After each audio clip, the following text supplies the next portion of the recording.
Bab 623. Cincin penyimpanan Soras Andel. Oh, Devan pun merasa tak percaya. Memang benar, kekuatan aturan Eliana itu dapat ditambah. Dapat ditambah sampai 2 kali lipat. Jadinya 3 kali lipat dari jumlah aslinya. Tetapi tak pasti 3 kali. Jumlah pasti penambahannya tergantung sebesar apa Eliana mau menambahkannya. Kalau dilihat, ini tak begitu buruk. Intinya, banyaknya aturan peningkatan tak dapat menyempurnakan segalanya.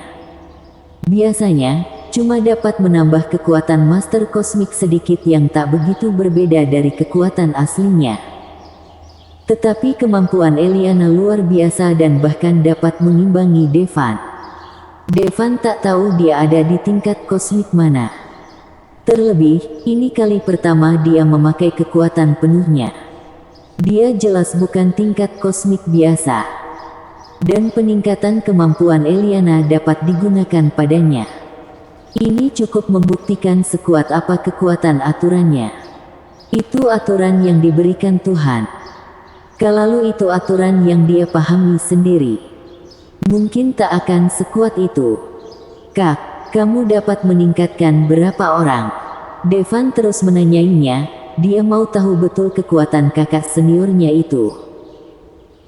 Semua orang yang ada di jarak 10 km dariku dapat kutingkatkan satu kemampuan dalam satu waktu, seperti meningkatkan kecepatan. Kemudian peningkatan semua orang adalah kecepatan, peningkatan kekuatan, dan semua orang meningkatkan kekuatan, jawab Eliana. Devan kaget. Dapat memperkuat semua orang dalam jarak 10 km. Kekuatan ini hebat juga. Itu pun kalau dia mau melipat gandakan kekuatan semua prajurit Imperium di Istana Pusat. Dan dengan pelatihan mendalamnya tentang aturan yang ditingkatkan. Tak cuma peningkatannya yang berlipat ganda, tetapi cakupan pengaruhnya juga akan meningkat. Bantuan sangat yang lengkap. Kemampuan ini sangat berguna untuk Devan. Kalau suatu hari, dia membalas Kaisar Pembunuh, dia dapat bertarung dengan orang-orang besar di alam semesta. Siapapun dapat menggunakan kemampuan ini. Kakaknya jadi tingkat kosmik. Ini jelas hal yang menakjubkan. Kalau begini, walau Devan tak berada di Imperium Athenos, mereka mampu menghadapi pembalasan dari Imperium Kaljaka.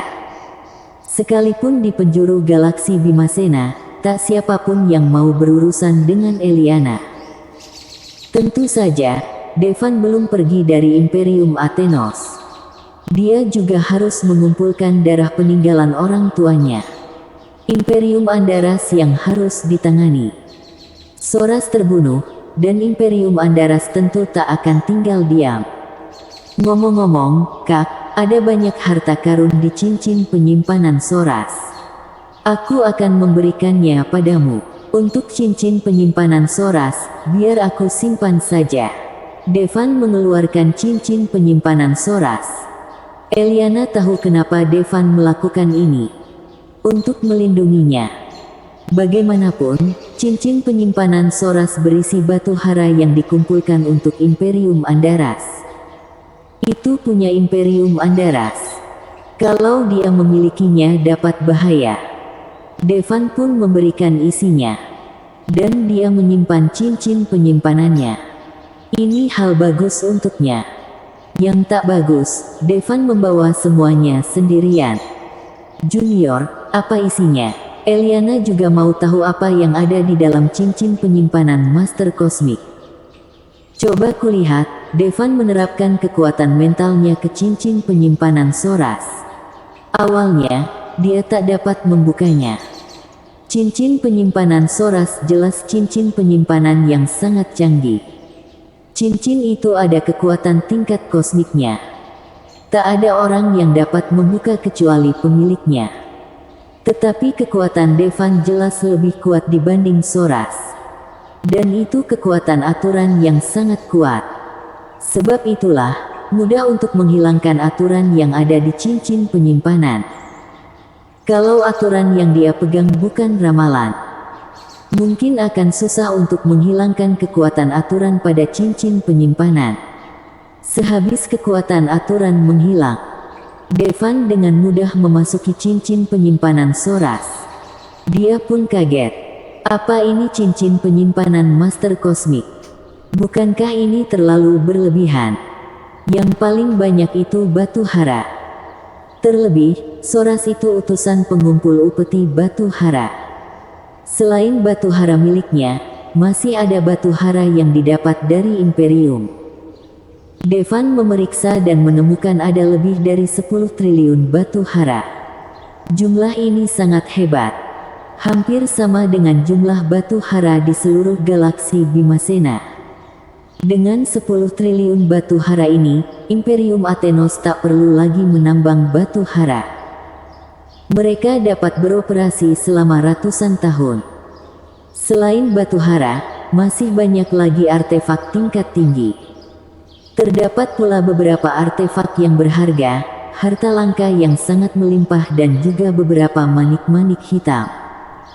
Devan mengenalinya, itu segel formasi Oblivion. Isinya keahlian sepanjang hidup seorang Master Overlord. Ketika benda ini terpicu, itu sama dengan penghancuran diri Master Overlord. Kalau tingkat kosmik, tak ada yang dapat menghentikannya. Kak, aku akan menyimpan segel formasi Oblivion ini. Eliana sudah mencapai tingkat kosmik, dan formasi Oblivion tak banyak berpengaruh padanya. Tetapi ada beberapa orang di Imperium Athenos Devan yang tak cukup kuat untuk melindungi diri, jadi dia siap menyerahkan formasi Oblivion ini pada mereka. Dengan begini, selama mereka tak bertemu dengan master tingkat kosmik, mereka dapat melindungi diri mereka sendiri. Master kosmik sangat jarang ditemukan di galaksi Bimasena. Kecuali di area bintang liar, sulit menemukannya di seluruh galaksi Bimasena. Dengan kata lain, dengan formasi Oblivion ini, cuma sedikit orang di galaksi Bimasena yang dapat melukai mereka. Baiklah, Junior. Eliana tentu tahu niat Devan biasanya, kalau seorang wanita tahu suaminya memberikan sesuatu pada wanita lain, dia pasti akan cemburu. Tetapi Eliana sama sekali tak cemburu. Sebab dia tahu ada sosok yang begitu kuat seperti juniornya. Tak mungkin dia cuma punya satu wanita. Di alam semesta, semakin kuat seorang pria, semakin banyak wanita yang dia miliki. Terdapat begitu banyak Master Kaiser bersama ribuan orang di harem mereka. Dan para Master Kaiser ini cuma Master Imperium biasa. Konon beberapa petinggi Super Imperium dapat mempunyai ratusan ribu orang. Dan mereka semua adalah perempuan tercantik. Untuk para kaisar itu, mau seberapapun semempesonanya seorang perempuan, mereka tak sulit didapatkan. Populasi Imperium manapun berjumlah triliunan. Bahkan kalau cuma ada satu wanita dengan kualitas terbaik dalam sejuta, maka jumlah wanita dengan kualitas terbaik di seluruh Imperium sekitar puluhan ribu. Seorti Devan yang saat ini berhubungan dengan dirinya. Sebenarnya Eliana merasa Devan sedikit pendiam. Untuk Master Kosmik, wanita cuma objek. Sama seperti batu hara. Inilah hukum rimba yang sebenarnya. Mungkin sebab Devan lahir di Antares. Di Antares, hubungan biasanya antara dua orang dan status perempuan juga sangat tinggi. Mereka bisa memukuli dan memarahi suami mereka sesuka hati. Meski penghasilan bulanannya cuma 6 juta, mereka masih bermimpi mendapat pria dengan penghasilan bulanan 200 juta. Itu tak masuk akal. Kalau di Imperium Athenos, mereka akan ditampar sampai mati. Bersambung.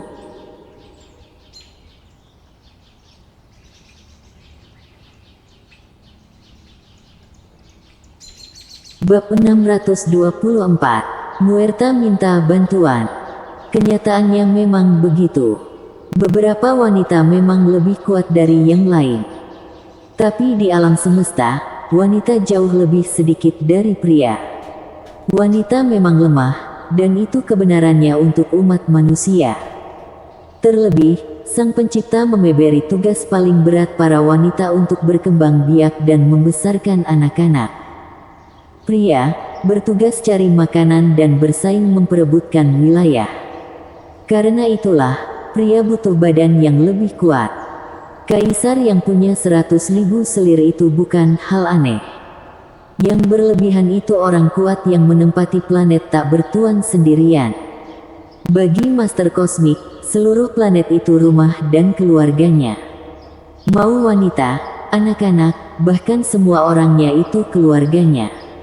Dengan kekuatan yang dimiliki Devan, kalau tinggal di planet layak huni yang lebih besar dari bintang pusat, itu akan jadi agak sulit. Bagi orang Antares, cuma sedikit planet yang bisa ditempati di alam semesta. Tapi nyatanya, banyak sekali planet yang bisa ditinggali di alam semesta. Karena bagi ilmuwan Antares kelayakunian suatu planet didasarkan dengan kondisi yang mereka tetapkan. Untuk para master, planet yang susah pun masih layak huni. Oh iya, Kak, apa kamu punya benda ini? Devan keluarkan botol giok dengan isi darah dari orang tuanya dan memberikannya pada Eliana. Eliana sebagai Venus. Kalau dia mengumpulkan darah, mungkin lebih cepat dari Sekte Lantara. Aku kemungkinan punya sekitar 100 botol, yang orang beri padaku. Tapi, aku tidak bisa memurnikan darah di dalamnya, ucap Eliana. Bagus, kata Devan kaget. Tak disangka, kakaknya punya 100 botol sari darah. Junior, kamu bisa memurnikannya? Tanya Eliana. Devan menganggukkan kepalanya dan mengatakan, "Lia. Kalau gitu, aku berikan semuanya padamu." Eliana mengeluarkan 100 botol giok langsung dari cincin penyimpanannya. Walau Devan tidak membukanya, dia bisa merasakan kalau botol giok ini tidak kosong, berisi darah yang ditinggalkan oleh orang tuanya. Ini biasa, terlebih, ini harta karun yang didedikasikan untuk Venus. Tidak mungkin ditawarkan botol kosong. Dengan 100 botol dari kakaknya ini, sekarang jumlahnya hampir 2000 botol. Selama ini, dengan usaha dua pemimpin sekte cantik itu, dia punya total 1900 botol. Benar-benar cepat. Kalau Devan mengumpulkannya sendiri, 2000 botol, bisa saja terkumpul selama bertahun-tahun. Sekarang, cuma butuh beberapa hari. Kalau Eliana juga menggunakan kekuatan Imperium untuk mengumpulkannya, mendapat 10.000 botol pun bukan perkara susah. Devan tidak terlalu peduli dengan kekuatan darah. Yang mau dia tahu itu berita tentang orang tuanya. Yang jelas, tentang kabar ibunya yang diasingkan. Dia berharap hal yang dia inginkan ada dalam 2000 botol darah ini. Junior, aku bisa pakai kekuatan Imperium untuk membantumu mengumpulkannya, ucap Eliana langsung tanpa Devan bicara. Terima kasih, Kak. Eliana tertawa dan mengatakan, buat apa berterima kasih? Saat itulah, alat komunikasi Devan bergetar. Dia ambil dan lihat. Itu pesan dari Muerta. Pesan bantuan. Muerta dan Marci dipanggil kembali oleh klan Sauron. Sehabis beberapa hari pertempuran sengit, klan Sauron sudah dalam keadaan yang gawat. Bagaimana bisa, sebagian besar murid klan Sauron diambil ginjalnya oleh Devan. Itu mempengaruhi efektivitas tempur sangat mereka. Klan Sauron sudah tumbuh jadi sekte yang kuat di Valvana, dan jelas sudah menyinggung banyak orang. Waktu klan Sauron di saat terkuatnya, tak ada yang berani macam-macam dengan klan Sauron. Tapi sehabis klan Sauron dihajar habis-habisan oleh Devan, musuh-musuh itu seketika kembali. Klan Sauron melawan dengan putus asa. Akhirnya, kesusahan melawan. Tapi, sebenarnya, Marci dan Muerta tidak berniat minta bantuan Devan. Mereka tahu masalah antara Devan dan klan Sauron. Karena itulah, mereka memutuskan meski mereka mati dalam pertempuran, mereka tidak akan meminta bantuan Devan. Mereka tidak takut mati dalam pertempuran. Tapi dia tidak mau diintimidasi.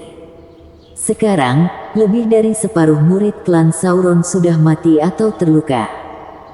Kekuatan utama mereka juga sudah rusak.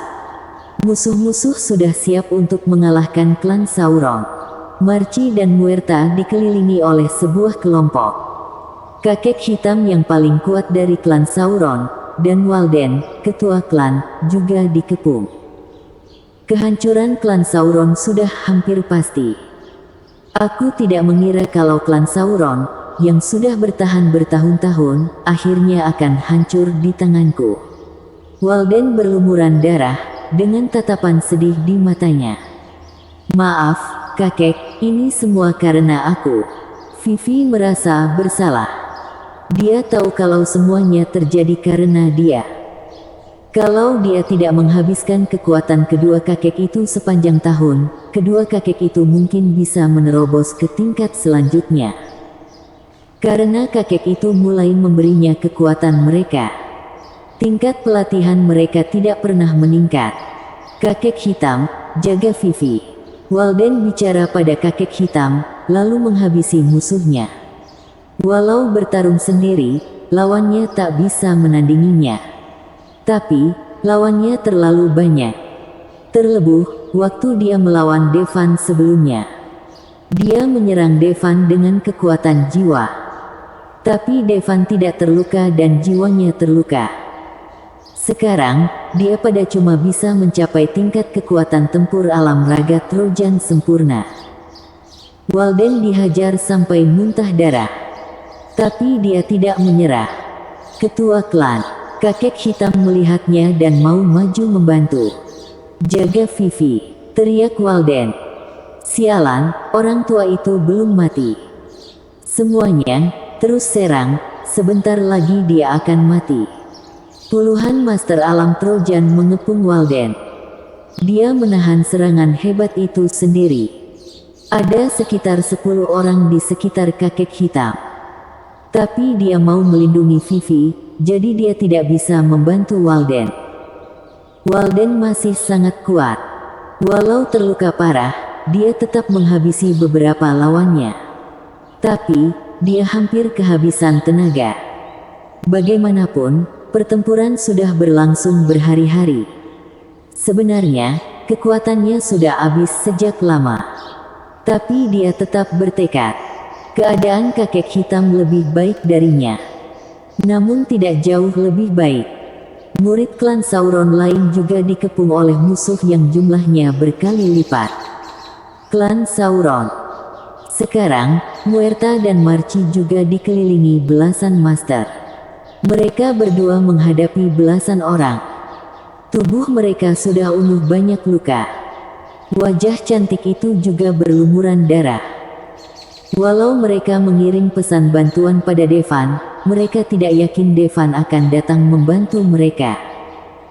Mereka tetap cuma pelayan Devan. Hahaha, Muerta, Marci, tak usah melawan terus, jadi wanitaku saja. Seorang pria bertubuh besar dengan tongkat besar bicara pada mereka berdua sambil menyunggingkan senyum. Bersambung.